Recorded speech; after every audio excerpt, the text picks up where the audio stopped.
ఆంధ్రప్రదేశ్ రాజకీయాల్లో మరో కీలక పరిణామం చోటు చేసుకుంది. మాజీ మంత్రి, వైఎస్ఆర్ కాంగ్రెస్ పార్టీ నేత కొడాలి నానిపై నమోదైన కేసులో ప్రాసిక్యూషన్కు రాష్ట్ర ప్రభుత్వం అనుమతిచ్చింది.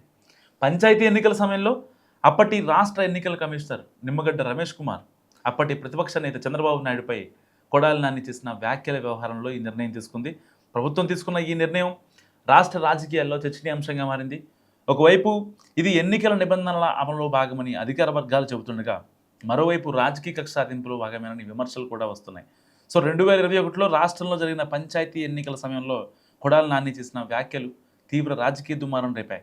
అప్పటి రాష్ట్ర ఎన్నికల కమిషనర్ నిమ్మగడ్డ రమేష్ కుమార్తో పాటు టీడీపీ అధినేత చంద్రబాబు నాయుడుపై ఆయన చేసిన వ్యాఖ్యలు ఎన్నికల ప్రవర్తన నియమావళికి విరుద్ధంగా ఉన్నాయని ఆరోపణలు వచ్చాయి.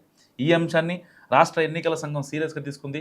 కొడాలి నాని వ్యాఖ్యలు ఎన్నికల నిబంధనలను ఉల్లంఘించాయని భావించిన రాష్ట్ర ఎన్నికల సంఘం సంయుక్త కార్యదర్శి ఆయనపై చర్యలు తీసుకోవాలని కృష్ణా జిల్లా ఎస్పీకి నివేదిక పంపించారు.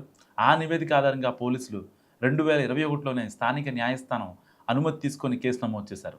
సో కేసు నమోదైన సమయంలో కొడాలి నాని రాష్ట్ర మంత్రిగా కొనసాగుతున్నారు. చట్ట ప్రకారం ప్రజాప్రతినిధులు లేదా మంత్రులపై విధుల నిర్వహణకు సంబంధించిన అంశాల్లో విచారణ లేదా ప్రాసిక్యూషన్ చేపట్టాలంటే ప్రభుత్వ అనుమతి తప్పనిసరి. సో ఈ కారణంగా కేసు తదుపరి దశకు వెళ్లకుండా నిలిచిపోయింది.